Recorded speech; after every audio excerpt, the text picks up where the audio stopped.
Give everybody a little time to get settled. Is my mic working? My mic isn't working. I'm waiting on him. There we go. All right. Good morning, everyone. I'm just waiting to get queued up here. All right, here we go. So, welcome. So excited for this event today. Welcome glad you all could join us this morning or afternoon now. We're already at 12 p.m. I am Shawana Rodriguez, chair of Hennepin County. Let me start over. Good morning, everyone. I'm Shawana Rodriguez, chair of the People of Color Employee Resource Group with Hennepin County, and I want to welcome you all to join us this afternoon. We have an amazing event lined up today with several steppers that's coming from Park High School. They are the Wolf Rider Steppers, and today we are embracing and empowering our youth. We all know that youth is the center, they're the focus, and we want to uplift them in every way that we can. I also want to remind everyone that this event is being recorded. We will be on YouTube, so tell your friends and family to check it out if they could not make it or see us online while it's going on right now. So without further ado, I will get us started, and we have the Wolf Rider Steppers.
Mic check.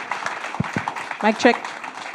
Thank you so much. Park High School, Wolf Riders. I should just love that energy. Mic check. Can we hear me? Are we good? Is it the same? Is it different? Thank you.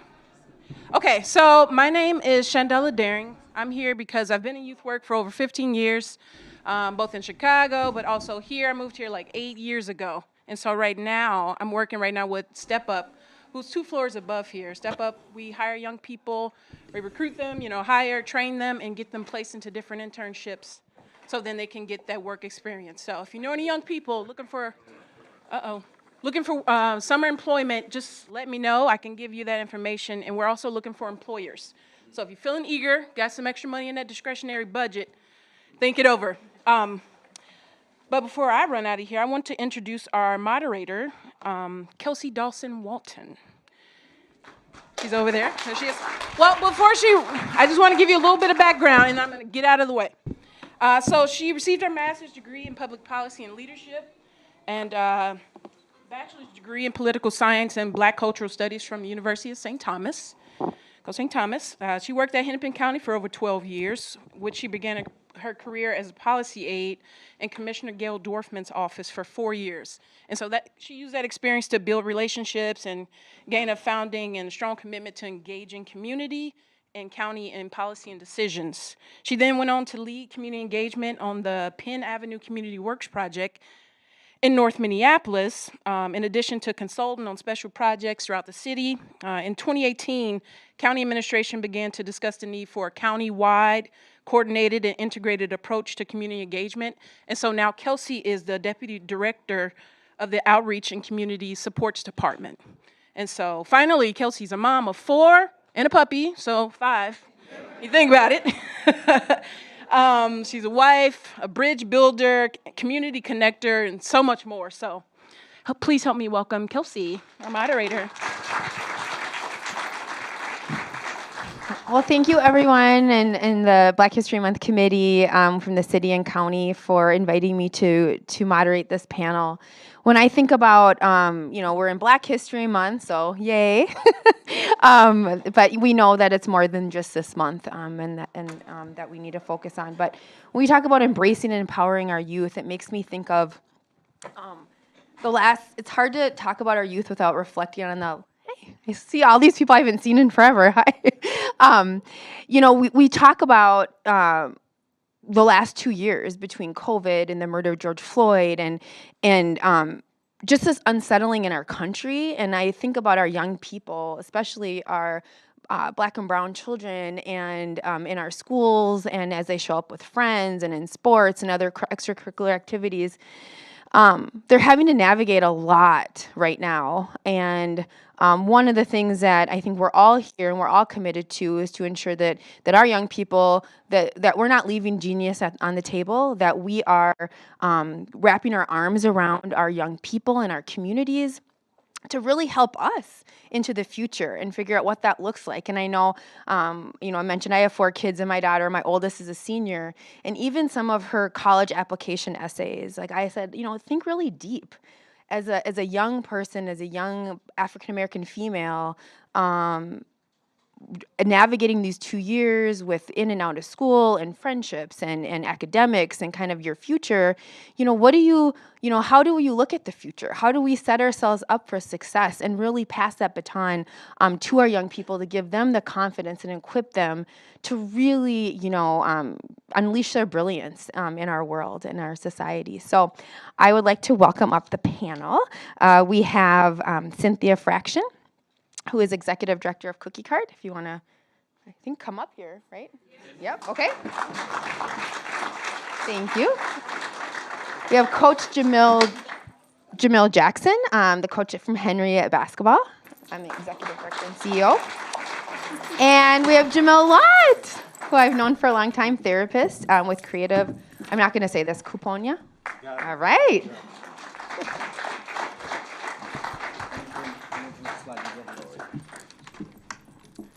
So all of our panelists work with various capacities of young people. and have huge roles in the lives of our young people. And so before I ask the first question, I'm going to go down the panel. I'll start with you, Jamil, and to talk a little bit about yourself and who you are, and then we'll get into the question. All right. Thank you for that. Good afternoon, everyone. My name is Jamil Stampshire Lott. There's a lot to say about myself, but really my personal is my professional. And so what I mean by that is everything that I'm doing now is because of my personal experiences that I've had historically. And over time, I've realized the importance of mental health and just really working in school settings and seeing all the black kids being pushed in special education. And being there as a student, but then also as a professional, realizing like what's happening, because 80% of our black males in special ed, that just doesn't make any sense. The population is only 10%. And so I'm like, okay, I see it. It's mental health. They're the gatekeepers. They say yes, they go here or they don't. And so I'm like, I'm gonna go that direction and put a stop to this, right? But realizing one person is not enough, right? It was a big deal. So I found myself fried and burnt out. And I needed to do something different. And so what my wife and I did, we decided we're going to start Creative Caponia, creative healing, to find a way to provide some alternative methods of healing, because what we had in place and what we have in place is not working. So we want to make sure there's representation, so there's not a barrier. Financial components will reduce or eliminate the cost to get you there. We also don't take insurance, right? And a lot of people are kind of struck by that in some cases, because that means in some cases folks don't get paid. But we believe it's unethical to diagnose you, right, just so that we can get paid, right? You don't really have something, but we're just gonna give you, I don't know, we're gonna give you this. You have this disorder, right? And we have a big bias in our disorders, when giving out disorders, right? And who suffers the most? Marginalized bodies. And so that's the work we do. I don't want to take up too much space. Thank you, Jamal. Is there a meaning behind Kuponia? Caponia is Swahili for healing. Nice. When you guys speak into the mic, make sure it's straight. Where's Monique? I just want to make sure I'm saying this right. Straight to your face, because then there's feedback. So thank you. All right. Okay. Good afternoon, everybody. My name is also Jamel. Jamel Jackson. I am executive director of an organization called CEO, which stands for Change Equals Opportunity. Our focus is on the mentorship of males of color 12 to 27 in the areas of education, employment, and life skills. And so through multiple ways of engagement, basketball leagues, corporation tours, college tours, school visits, weekly facilitated group sessions at our spaces, we engage youth and try to expose them to college, career, and cultural experiences and opportunities. Just like Jamel here, my work is through my life experiences, and what I realized growing up is that the limit of exposure is key to the lack of development, mind, body, and soul. And so making sure that regardless of their background or where they come from, that they have the opportunity to choose whatever opportunity they want to choose is our job as leaders and advocates for youth.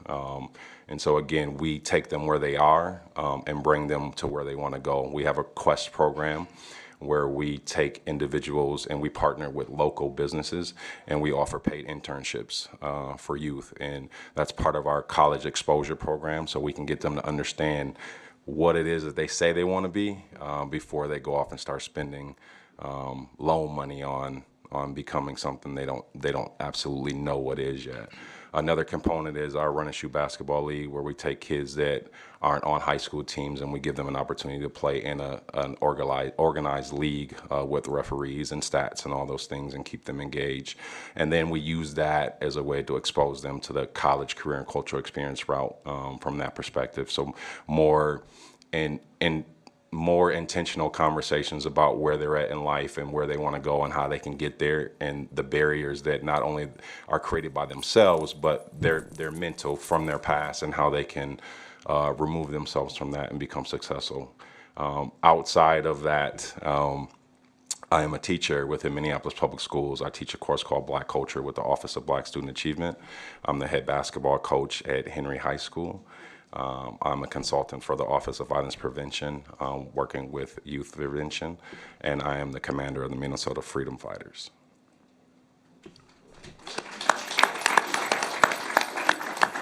Well, and thank you for teaching, because we know that that's a profession that we need to be seen in, and creating that sense of belonging for our young people. That's what it's about. Okay, Cynthia.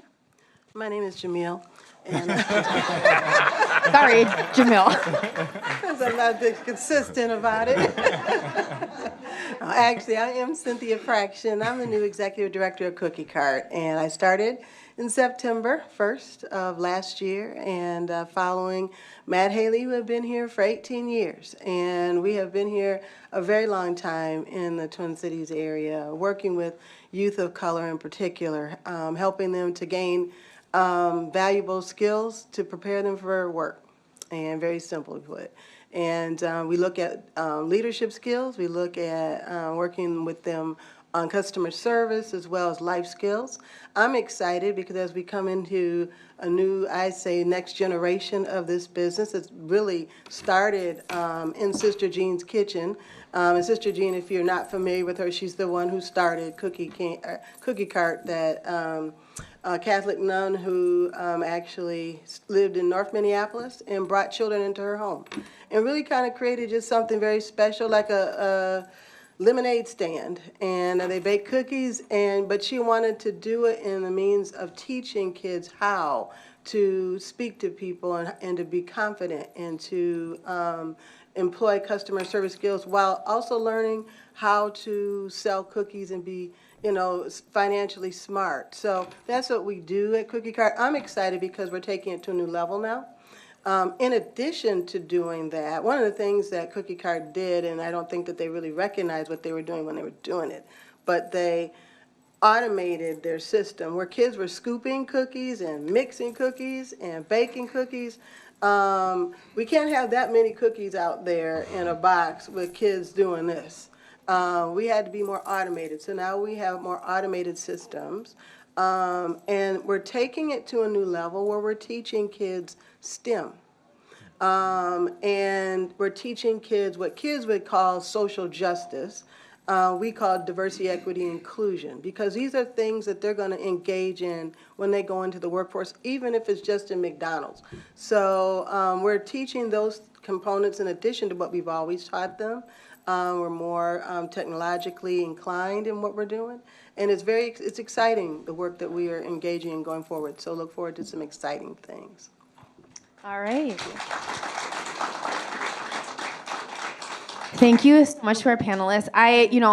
Listening to you all, I served a term on our local school board. And I will say that there's so much on our young people right now, but one of the things that, as we did surveys and we've talked to other districts, is just that when our young people have a sense of belonging, and Coach Jamal, it's kind of made me, when you were talking, you have this kind of pride within yourself, and that whether that's like being in theater or robotics or basketball or whatever it is so important for young people to have a place to kind of to have fun, to be part of something greater than themselves. And so I think that is just so important, which really leads me into our first question that I'd like each of you to answer. Our history, Black history, and all of our histories, right, isn't fully taught in the schools, whether it's public, private, charter. How do you, as a Black leader, incorporate Black history when engaging our youth? So I'm going to let whoever wants to take the stab at that one first, and then we'll go in order. Well, it's not fully taught, and it's also under attack, as many of us know. On a political level, it's being used. It's under disguise, under different language, CRT and so on and so forth, where you can't even have African American studies, and people are looking at losing funding or losing their jobs. So it's very much so under attack. And so what I do, my role and my work goes into various different places. Mental health, penetrates every aspect of society, and so a lot of the work I do is similar to my partner Jamil over here, working with youth, ensuring that Black men graduate from college on time, And a big part of that program is exposure. And so them seeing other black men who run businesses, right? Jamil has 3 businesses, right? And working with youth, that's very difficult. And oftentimes, as a friend of mine used to say, I hate when black folks like always look at you, like they keep staring at you really hard. I'm bothered by that. And what I picked up from that is oftentimes we think we know all the black folks, and then we see others, and I'm like, I didn't realize. I didn't realize, who are you? I should know who you are. And so we often don't even know it's right here, the resources that we have right here in our community, which is really powerful. And when we get that exposure, it shows opportunities, as my partner Jamil was saying, now I can see other things I can do. It's not limited to just, in my upbringing, it was just the hooping. Folks only thought they could do nails and hair. And then, my exposure was going to DC and seeing, oh, it's a black postal mailman. It's my restaurant server is a black woman. You don't understand it until you get outside of this context and you realize, oh my God, it's different, right? So, I have the luxury of being a teacher, and I teach a course called Black Culture, and I get to create my curriculum. So our curriculum starts pre-1619 with speaking of who we are as a people before slavery, because we didn't come here as slaves. And so I get to reference that to my kings in my class. That's how we reference each other, as kings, and get them to understand the power of who they were and why, right, theoretically, we were chosen as the people to be enslaved. From that, we talk about the journey from being captive to coming to America and the torture that we dealt with going through that. Literally yesterday in class, I showed a Facebook post about a book. What is it called? I'm not going to remember it, but it's basically a lynching book. And it shows all of the lynchings and all of the barbecues and all of the things that our people had to endure in order for us even to be here, right? And so where we are now is we just crossed over the Atlantic and we're talking about slave revolts. And so as we get into our second semester, now we get into Black Pride. We get into who we are again as kings and queens and re-examining what that looks like and why we went through the things that we went through to become who we are today. Outside of that, we focus a lot on again, our HBCUs, ensuring that they have the visual representation of understanding that every genre of walk of life has college aspirations. And just because you don't see it represented in yourself here in Minnesota doesn't mean that it's not true to our culture. And so making sure that our kids get those experiences to the HBCU so they can see the multitude of people of color and the different walks of life that they show up as, and what they exit out as, right, is just a part of their journey. And so don't allow the label that's attached to you right now to be your future. And that is my past. I'm from the streets. I hustled. I sold drugs. I never went to college. I didn't graduate high school. But I made a decision that I wanted something better for myself and my children. And so I took every opportunity possible to make that happen. And so change equals opportunity doesn't just mean doesn't just mean change equals opportunity. It means being the CEO of you. Right? So defining yourself and showing up as who you want to be and then running with that.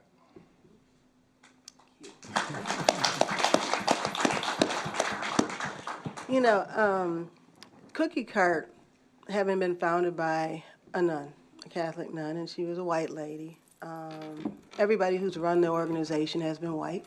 And so for me to be in this role is historic in itself. Cookie Cart is finally realizing that life is changing, and we need to address how it's changing for the youth that we are working with. When let me just say who I am. I'm native of the Twin Cities and have been in higher education for pretty much most all of my life, working with youth of color. And my last position before I came here was at the University of St. Thomas, where I ran a McNair Scholars Program and started the Excel Research Scholars Program that worked with children of color to help get them into graduate schools and become doctors and lawyers and all those wonderful things. And so I was there for 14 years and loved it, had tremendous success. In 2012, we actually began taking trips down south to study the civil rights movement, because young people aren't getting that history, that background, that information. Yet we talk a lot about leadership, but do we really know what it means to be leaders? And I wanted them to get down there and meet people. When I first started working in higher education, I had the pleasure of hearing Sister Jean speak at St. Paul Central.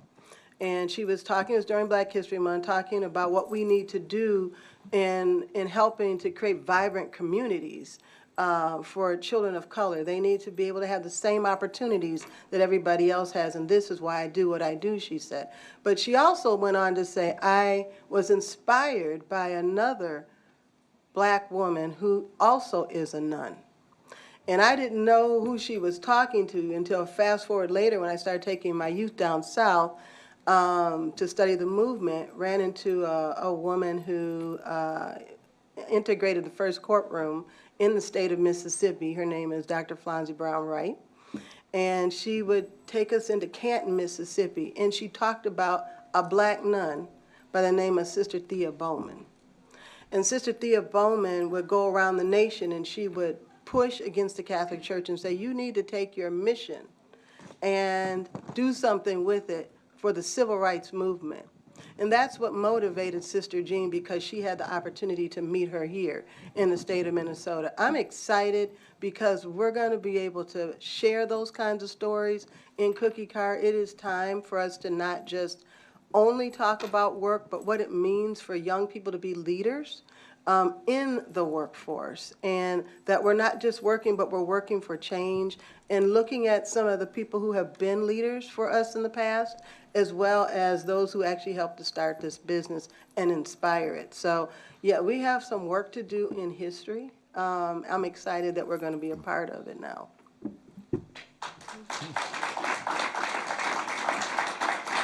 Thank you. We're gonna start with questions now. I think that, all the things, the reasons why, you all do what you do and why you are is just, it's so important when I think about our youth, and we're gonna get into some really kind of more specific questions. But you're right, Jamil, you had said, there is an attack on our education system now to tell our history to everyone. And it's not just specific if it's a class, but it is, making that. And I think in St. Paul even they have a new kind of approved class that young people, a required course, can take. So my question is for Cynthia. You're going to be the first one. Can you share a suggestion on how we can better prepare youth for employment? How to better. I wrote some notes down. There's a couple of things. One of the first things that I always encourage people to do is, we talk a lot with young people about, what do you want to be when you grow up? And it's a good question to ask. We were asked it when we were young, and we're asking it of young people today. I'm starting to shift that question a little bit and having kids to answer this question: what change do you want to see in America today? And what do you want to do? Because that then helps spark and motivate, not, I want to go and be in business. I would always say when I worked in higher education, what do you want to be when you grow up? And they'd say, I want to get in business. And I'd say, well, what kind of business? Monkey business? What kind of business are you talking about? They don't always know, but what they do know is what they feel. And when we listen to them and we encourage them to go after what is in their heart, that will better help guide and drive them in the workforce. Instead of, oh, McDonald's is a horrible place to work, or this is a horrible place, you don't want to work here, you don't want to do this. Instead, what is it that you really want to do? Because in every work that's out there, there's honorable things that you can do. And we have to teach kids the honorableness of what they can do in the workforce, and help them to understand what it really means to be a leader. And sometimes they're not going to always feel good about what they've done, or you're not going to always get that praise, but you have laid the foundation, as a young person. Young people are really, really, really laying the foundation for America right now, whether we like it or not. And so we need to, encouraging them in the workforce and careers and such, we need to listen to them, support them and encourage them, but help them to see, you know what is it that you really want to do? What to change, or what do you see needs to be changed? And then help them get on that track and encourage them. It might be that, I want to be an entrepreneur. We're really encouraging that. There's a new component we're adding to Cookie Cart now in our training. Once they have graduated from high school, if you want to come back and get entrepreneurship training, we are going to provide that now going forward. If that's what they want to do, they may not know what they want to do in terms of their own business. Start a lawn service just to get started and see what it's about. But just help them to find out what change do they want to make in the world. What do you want to see different, and how do you make that change? That's what I would say. Thank you.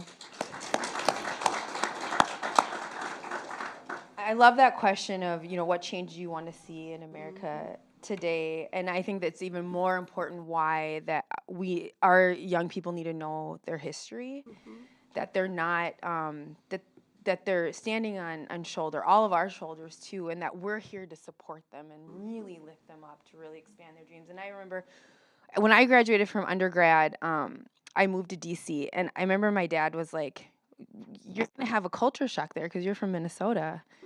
And I remember I walked into the airport at Reagan National, and I'm like, there's like a lot of Black people here. Like, I couldn't believe it because I'm from, Minnesota, and I'm talking like construction workers, police officers, all these roles that I never saw here necessarily with people that look like me, and out there it was. And I do think the more we can expose our young people, and I even think about, not to bring it back to my daughter again, but I really am encouraging her to go like to an HBCU just because to have that experience that you're just not going to quite get in Minnesota, especially. So thank you for that. And I'm going to go into Coach Jamil. What do you think are the most important life skills for youth to learn or develop? Ooh, that was a tough question to answer. I came up with a few. Decision-making skills, creative or critical thinking, relationship skills, self-awareness, self-assessment skills, empathy, coping with stress and emotions would be my top 5 skills. And I think they're relative to everything she's speaking and everything that he's speaking. I think that we're lacking in this in our community, not just in our educational system. And I want to hone in on the keyword system. And we have to do a better job within our community of making sure that our youth can communicate, understand that education is also knowledge, that problem-solving skills are essential to growth, and that leadership comes in many forms and variations, and it's not just being the front of the room or the loudest voice. Thank you. And I think that is, Coach Jamel, like another one where, it's that social fabric and connectedness and capital that I see is missing a lot. There's a gap with our young people to be able to, say, oh, I know, Coach Jamel over here, he works over here, let's, maybe you can get mentored. Well, just to ad lib a little bit, right? I'm fighting with the park board right now about my league because they see it from a different perspective. When you come into my space of my basketball gym, you'll see about 150, 200 young Black men coming to play basketball. You'll hear a lot of yelling, a lot of screaming, some cussing. You'll have some tense moments, right? And what I explain to them is that I don't hear F you punk, right? Or I'm a dog walk you sucker. I haven't seen my kids in a week and I don't know how to handle that. I hear I haven't graduated and I feel embarrassed, right? I hear I want to work but won't nobody hire me. And so again, creating spaces that allow for conversations, for them to see us as adult males still try to figure out these answers for ourselves gives them permission, right, to fail and try and do some of these things that we're talking about, critical thinking and self-assessment. But if there are no spaces that we share where we're the example of that, then this is what we get. 100%, yes. Thank you. Okay, Jamel, I know it looks like you want to like also respond, but I have another question that you can think about. What do you think are some of the biggest challenges facing Black youth today? And then we have about 5-ish more minutes, and so I have one more question for everyone to wrap up. So you can say one more thing. Well, one, I just want to add, can everyone hear me okay? Okay, so one, I just want to add, like, it's important, like, understanding, like, the stripping of the narrative, right? The narrative is critical. Like, we need to know the nature of the harm, because otherwise we just look crazy, right? And we're not, right? What's hysterical, what looks crazy is historical.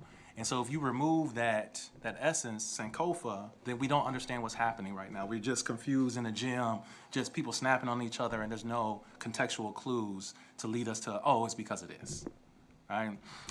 And so I want to say there's weight in the racial socialization. So what Jamil's doing in class, sometimes we clench and we flinch when we're talking about looking at slavery or, execution of Black bodies.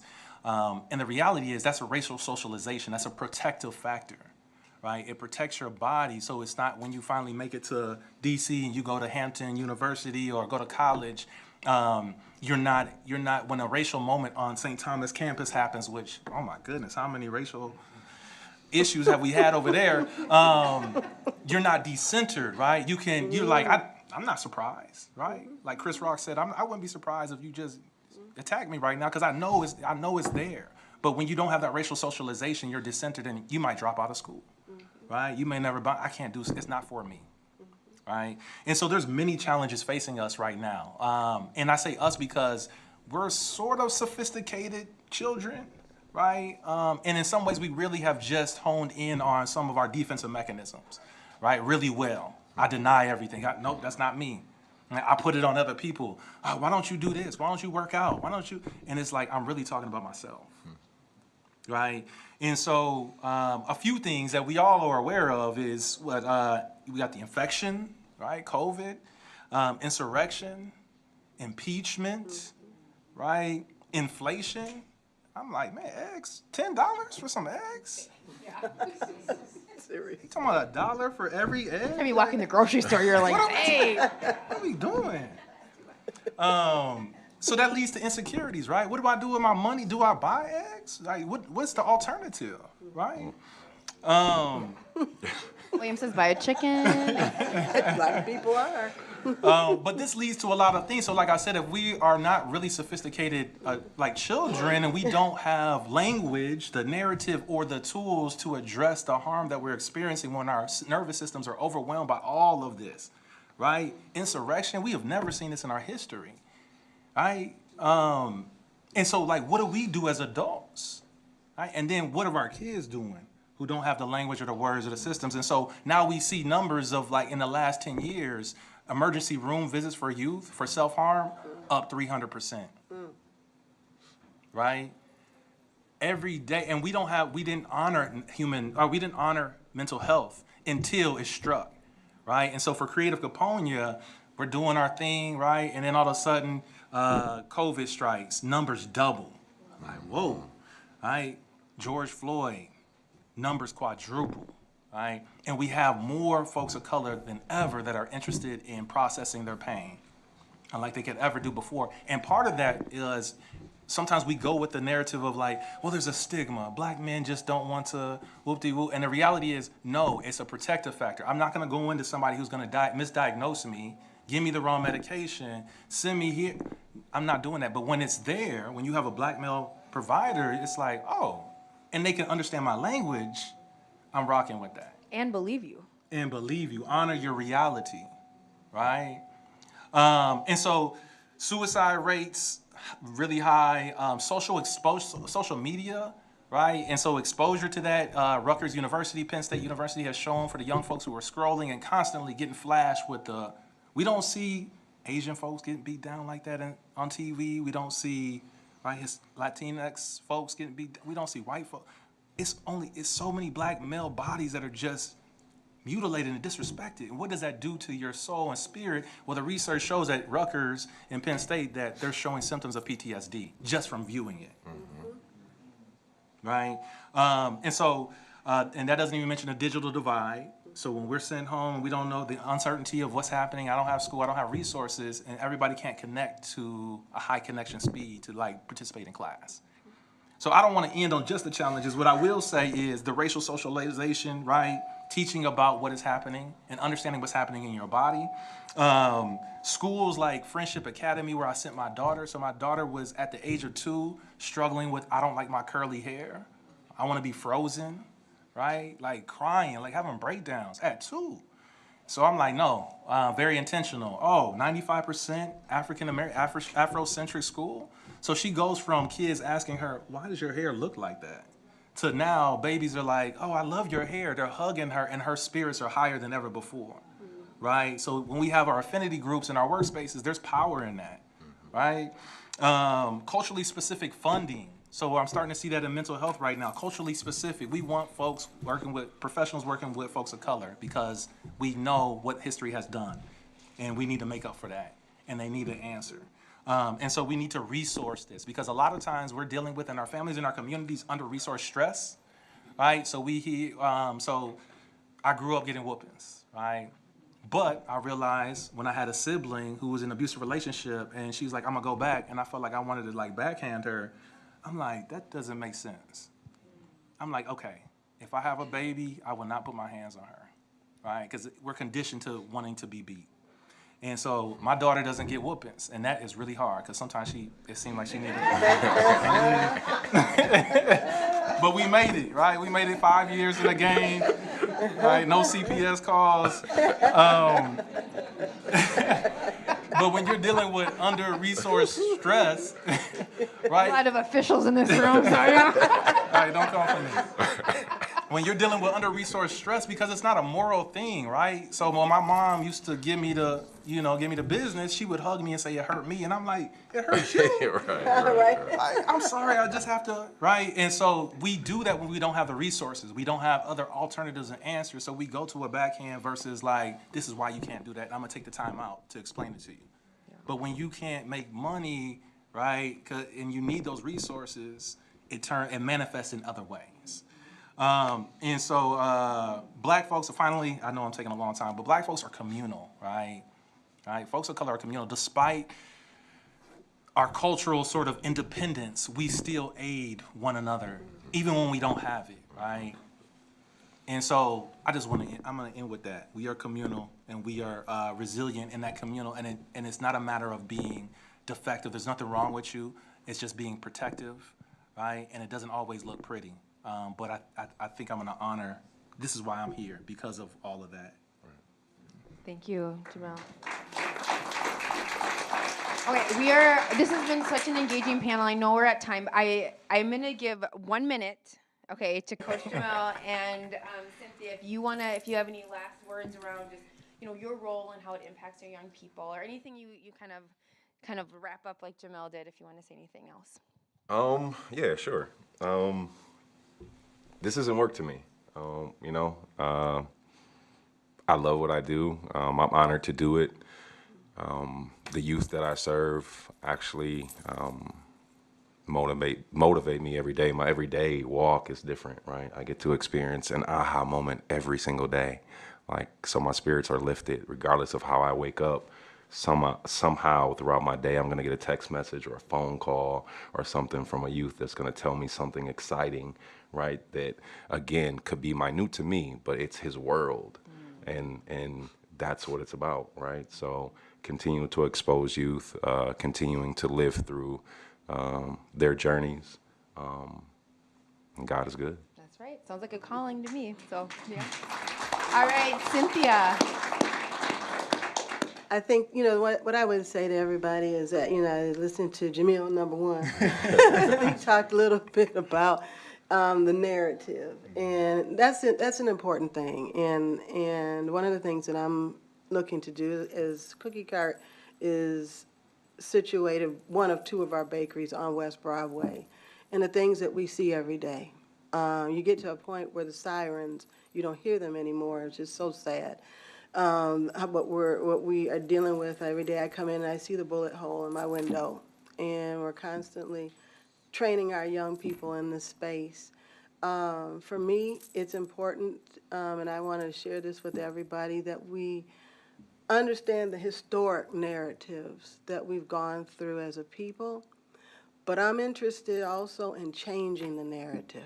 I want the story to change now. I need it to change for them. I want them to be able to hear about the success, the people who are starting the businesses, the people who have overcome the challenges. And even if I don't have a high school diploma, that's not important. What's important is that I'm doing something with my life and I'm making a difference in the life of other people and putting out there all of the successful people that are doing great things, creating that new Black history, that these young people are history, that everybody in this room is history. What are the things that we're doing that have been great? We got to remember where we came from, but we got to balance that narrative about what we've done and what we're still doing and the power that we have collectively as well as individually to continue to do great things and help these young people to see, you know what, I'm not just telling you that you can do it, this is how you do it. We have to tell them how. We've got to give them instruction. And they'll get there. They will get there. All right. I just have to, James Baldwin is my absolute favorite, and it just made me think of a quote as we were talking, is history is not the past, it is the present. We carry history with us, and we are our history, and that is so important. And so we thank you all for being here today. It was nice to really reflect, and I think we all were, I just kind of hit home on what we're talking about, because it is kind of in every single area of life. And we know, I mean, it's so cliche, but our young people are our future, and they're shaping our future, and we need to give them the space and the support to be able to be like, we can call her, you can have Coach Jamel like, hey, I know Jen, and this is where she works, and you want an internship, or you want a job, or Monique, or anybody in this room to be able to do that, because that's part of it, of opening the doors and not having kind of the divide and conquer, that we're all in this, we're together here. So. And it feels good in this space. We're in government buildings, and just to see. I remember when I first started at the county, I was like, I'd get in an elevator with somebody else who was like Black, and I'd be like, where do you work? What do you do? So thank you so much. And we're going to transition. We have spoken word artist, Ivory Bano.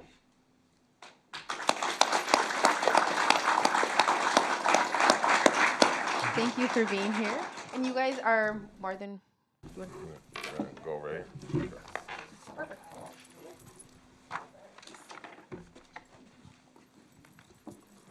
Awesome. Mic check. Mic check, 1, 2. All right.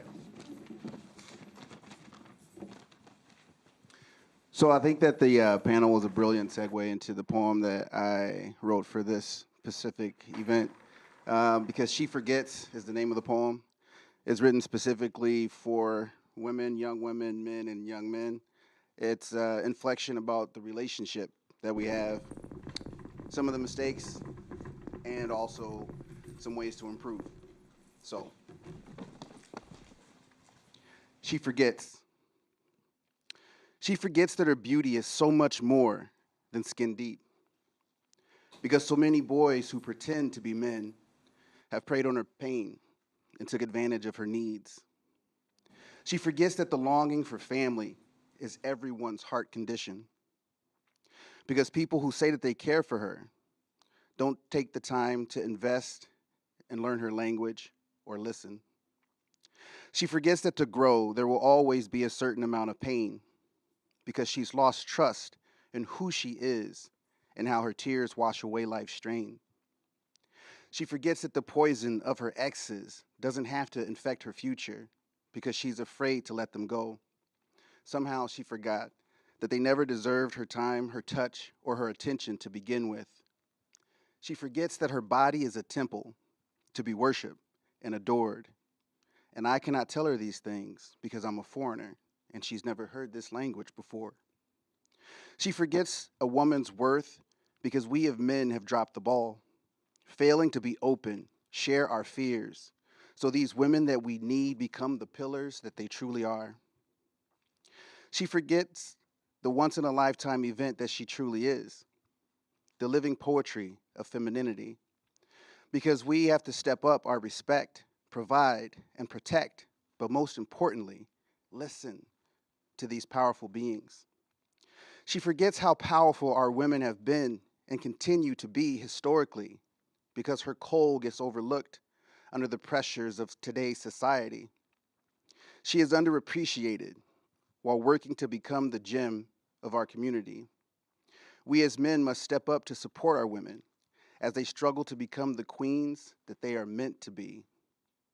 We must open our hearts to the women in our lives, lead by example, and sacrifice to repair our scars. It's not what a woman can do for us. It's how can we remind them when they forget who and what they really are. She forgets that woman, by the very definition of the word, equals life, light, inspiration, passion, and dreams. She forgets because she should read this over and over again so that together we can pursue Dr. King's dream. Read this until she remembers she is the only one who can be her. Recognize the once-in-a-lifetime event that she is and continues to be. Remember what our women have contributed to the stability of Huey P. Newton, Frederick Hampton, Malcolm X, and Dr. King. Without our queens, there is no kingdom to change. Without the queens, our plight becomes stagnant. Please read this whenever she forgets.